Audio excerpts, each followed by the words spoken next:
நேயர்களுக்கு வணக்கம். இந்த வீடியோவை ரொம்ப அவசரமாக பதிவு பண்ணுறோம். எந்த நேரம் வேண்டுமானாலும் நான் கைது செய்யப்படலாம். தொடர்ந்து சென்னை மாநகர காவல்துறை ஆணையர் திரு அருண் அவர்களோட தூண்டுதலின் பேரில் சென்னை மாநகரத்தில் உள்ள பல்வேறு காவல் நிலையங்களில் தொடர்ந்து வழக்குகள் பதிவு செய்யப்பட்டு கொண்டிருக்கின்றன என்பதை நாங்கள் தொடர்ந்து உங்களுக்கு தெரிவித்து கொண்டு இருக்கிறோம். சமீபத்தில் 7 கிணறு காவல் நிலையத்தில் என் மீது வழக்கு பதிவு செய்யப்பட்டு, மாலதி மற்றும் லியோ மீது வழக்கு பதிவு செய்யப்பட்டு, நீதிமன்றத்தில் நாங்கள் அந்த வழக்கை ரத்து செய்வதற்காக சென்னை உயர்நீதிமன்றத்தை அணுகிய போது சென்னை உயர்நீதிமன்றம் விசாரணைக்கு ஒத்துழையுங்கள் என்று சொன்னதன் அடிப்படையில் நான் 7 கிணறு காவல் நிலையத்திற்கு கடந்த வாரம் சென்று பதிலளித்து விட்டு வந்தேன். இப்படி இருக்கக்கூடிய சூழ்நிலையில் இன்று புதிதாக ஒரு வழக்கு பதிவு செய்யப்பட்டு ஆதம்பாக்கம் காவல் நிலையத்திலிருந்து இன்று என்னை விசாரணைக்கு அழைப்பதற்காக அலுவலகத்திற்கு வந்தனர். நான் இது என்ன புகார் என்று அவர்களிடம் கேட்டபோது எங்களுக்கு அந்த விவரங்கள் எல்லாம் தெரியாது என்று சொன்னார்கள். சரி, ஆன்லைன் மூலமாக அந்த எஃப்ஐஆர் என்னவென்று தெரிந்து கொள்ளலாம் என்று ஆன்லைனில் அந்த எஃப்ஐஆரை பார்க்குறதுக்கு ட்ரை பண்ணால் அந்த எஃப்ஐஆர் ஆன்லைனில் பிளாக் செய்யப்பட்டு வருது.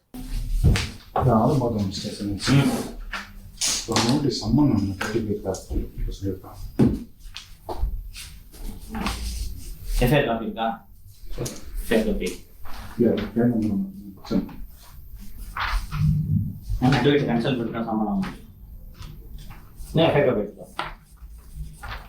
எதற்காக பிளாக் செய்திருக்கிறார்கள் என்றால், அந்த எஃப்ஐஆர் நகல் கிடைத்துவிட்டால் உடனடியாக உயர்நீதிமன்றத்தை அணுகி அந்த வழக்கை ரத்து செய்ய வேண்டும் என்ற முயற்சியை எடுப்போம் என்ற காரணத்தால் எஃப்ஐஆர் பிளாக் செய்யப்பட்டிருக்கிறது.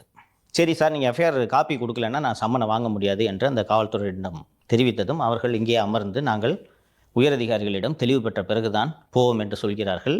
நல்லா எங்க கேமரா எப்படி இருக்கு சார்? சார் வணக்கம் சார். சார் சார் வந்து எஃப்ஐஆர் காப்பி கேட்குறாங்க. இல்லைன்னா எஃப்ஐஆர் டிஸ்கஸ் பண்ணி வாங்க முடியுன்றாங்க.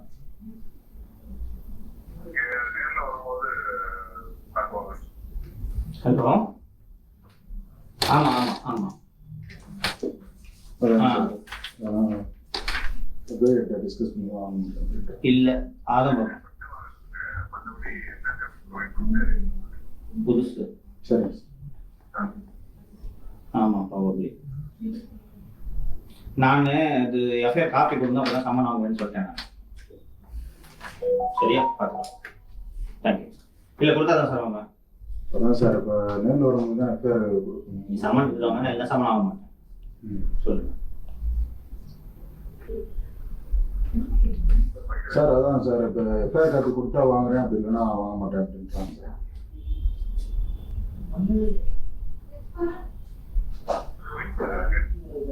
கேட்டு சொல்லுங்க. ஆதம்பாக்கம் ஸ்டேஷன் வர சென்ட் தாமஸ் ஸ்டேஷன் இங்கே ஆதம்பாக்கம் தான் சார். சென்ட் தாமஸ் டிஸ்ட்ரிக்ட் வரும்.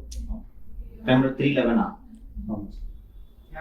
இல்லை, 377 377. இந்த சூழ்நிலையில் கீழே அலுவலகத்துக்கு கீழே ஒரு 10 போலீஸாரும் ஜீப்பும் தயாராக இருக்கிறது. ஸோ எந்த நேரம் வேண்டுமானாலும் நான் கைது செய்யப்படலாம்.